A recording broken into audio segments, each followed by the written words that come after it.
Mesdames, Messieurs, bienvenue dans cette session d'actualité sur Moto TV. Voici un seul titre à la une. Semaine africaine de la vaccination. Les enfants de 0 à 5 ans ayant manqué du vaccin pendant plus de 3 mois sont attendus dans des structures sanitaires pour recevoir leur dose. Jusqu'au 30 avril prochain, les enfants seront administrés des différents vaccins pour renforcer l'immunité de leur corps.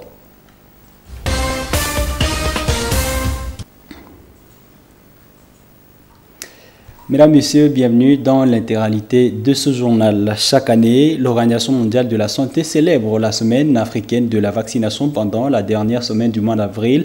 C'est pour donner l'occasion de souligner l'importance des vaccins et la manière dont ils protègent les preneurs d'environ 25 maladies.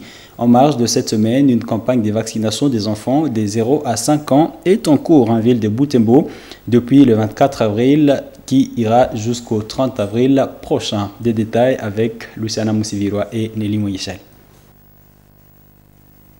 Nous sommes ici au centre de santé Mama Moussaï Kazop, au quartier Kambali, en cellule Kamsonge, dans la commune Boulamba. Des mamans ont amené ces jours leurs bébés pour prendre diverses doses de vaccins. Différents types de vaccins pour des enfants de 0 à 5 ans étaient disponibles. Séance tenante, les parents ont suivi des enseignements sur l'importance du vaccin et du PES chez les enfants. Nous avons tous les indigènes, nous avons les BCG, nous avons les VPO, nous avons les DTC, nous avons les PCV 13, nous avons aussi les ROTA, avec les VA, avec les VAR. Si l'enfant ne reçoit pas le vaccin, il n'a pas risque de tomber malade. S'en est suivi l'étape de la vaccination.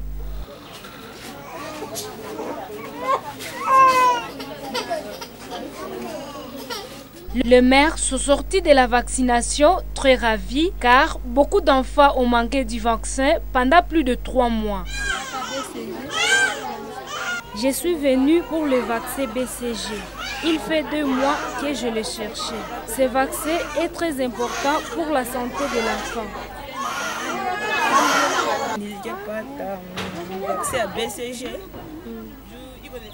VTR2. BCG est le vaccin que mon enfant vient de recevoir. Ce vaccin est tellement nécessaire pour le bébé. Il raffermit son immunité. Plusieurs maladies attaquent le bébé s'il n'a pas reçu ce vaccin. Ça fait 3 mois depuis que je patientais ce vaccin. J'appelle toutes les mamans d'amener leurs enfants pour recevoir le vaccin.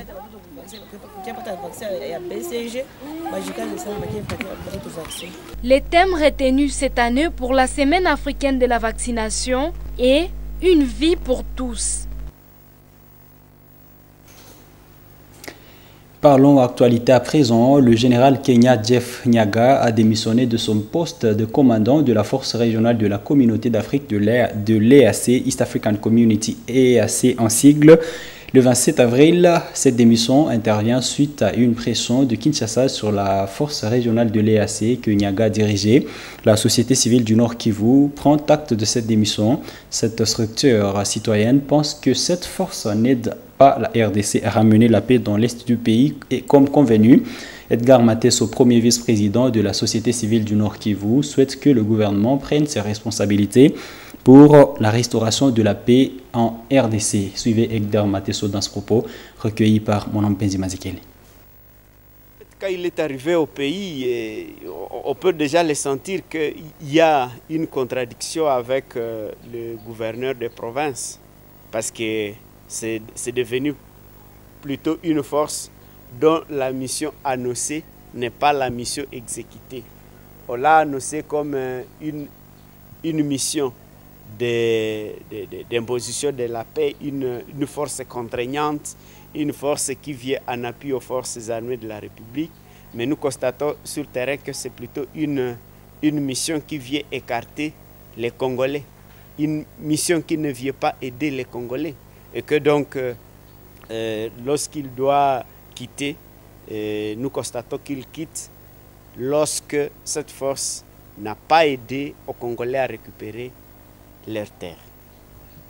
Nous aurions voulu plutôt que celui qui viendra le remplacer, si vraiment la RDC estime que c'est ça la voie, doit lui aussi s'assumer jusqu'à ce que les revendications de la population soient écoutées, soient atteintes. Et donc, nous voudrions que celui qui vient, s'il vient vraiment, si on ne décide pas que la force régionale se retire, il faudra que celui qui va arriver puisse contribuer à défaire le M23 et ne pas faciliter la cohabitation avec le M23 et ne pas faciliter au M23 de conquérir d'autres villages, d'autres cités, mais plutôt aider le M23 à quitter le sol congolais, à déposer les armes et à rentrer au Rwanda.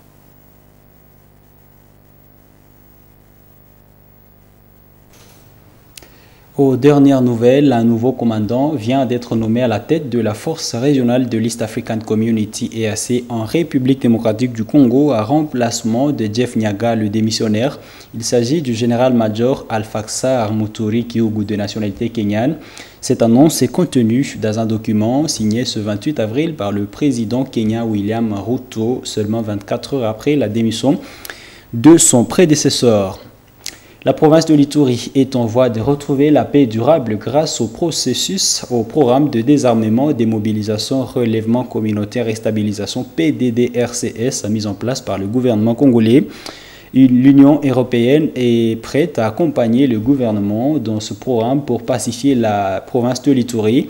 Laurent Silano, chef de la coopération européenne, a fait cette annonce au gouverneur militaire de l'Ituri, Johnny Luboya Kashama. Il a communiqué également des projets dans les domaines de l'éducation, la défense, mais aussi en faveur de la police. Silano, Laurent est dans ce propos. L'Ituri peut attendre certainement un engagement continu de l'Union européenne. Il y a des projets qui sont mis en œuvre de longue date, notamment dans la santé et dans la justice, et que nous allons poursuivre.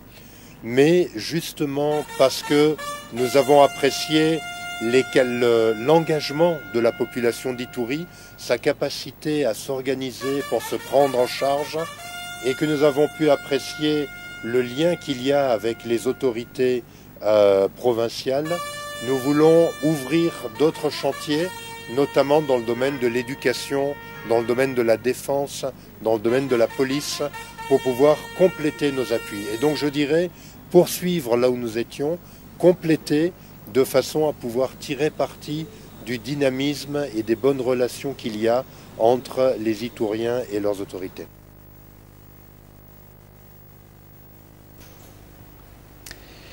En sport, parlons des préliminaires du championnat provincial de football féminin au Nord Kivu. Dans les sites de Butembo, seul Graben Sport de Butembo et Colombe de la Paix de Lubero restent en liste après le retrait d'Étincelle et des Likonga. Graben Sport de Butembo a bouclé ses entraînements dans le cadre de préparatifs de cette compétition l'après-midi de ce vendredi 28 avril. Les filles de Butembo se disent confiantes pour cette rencontre. Des détails dans ce reportage. Cet après-midi, une dizaine de filles ont répondu présentes à cette dernière séance. Les filles font quelques exercices avant de passer à la séance de démarquage. Environ 1 heure cette séance, les joueuses de Graben se disent prêtes pour ce défi. Je me sens très bien et je les attends avec courage car je suis fière de moi-même et je me sens bien. Pourquoi? Car j'ai confiance en moi-même. Je m'entraîne régulièrement sauf que les imprévus ne manquent jamais. Hapana, sio tunaiwake tutawapiga 5 buts. Cette séance d'entraînement est un prélude du match qui va opposer l'équipe de Butembo au Football Club féminin Colombe de la Paix de Lubero. Seules les deux équipes restent en lice dans cette compétition. Les deux matchs prévus le dimanche 23 avril dernier dans le cadre de la première journée n'avaient pas eu lieu. Le Football Club féminin Étincelle, qui devrait affronter Colombe de la Paix de Lubero, ne s'était pas présenté. Pareil pour le Football Club féminin Likonga, qui avait brillé de son absence sur le terrain. Graben a dû remporter le match par forfait. Colombe de la Paix et Graben, qui ont respectivement 3 points, vont s'affronter en aller et retour pour déterminer les représentants de la zone en phase finale. La rencontre de ce samedi intervient après que les deux équipes se sont affrontées à la finale de la compétition de Football Club féminin du Grand Nord, organisée par l'organisation Mama Kivu. Ce jour-là, Le football club féminin Colombe de la Paix de Lubero avait battu Graben de Butembo.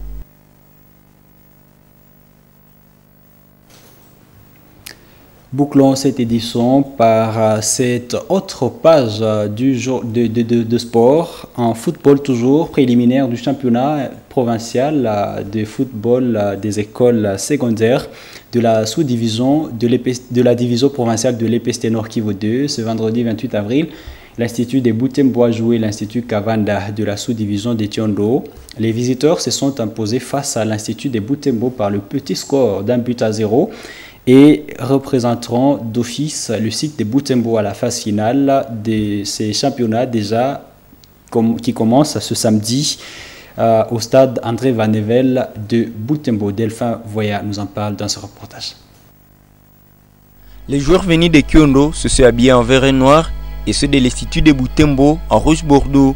L'Institut de Butembo est champion de la ville de Butembo dans cette compétition, tandis que l'Institut Kavanda est champion de la sous-division de Kiondo. À 15h30, l'arbitre lance le go pour cette course. 4 minutes après le lancement, les joueurs venus de Kiondo ont su marquer l'unique but de la rencontre. Ce but est maintenu du début à la fin du match. Ainsi sont déclarés victorieux de cette rencontre les élèves venus de Kiondo. Les élèves de l'Institut de Butembo sont éliminés de la course.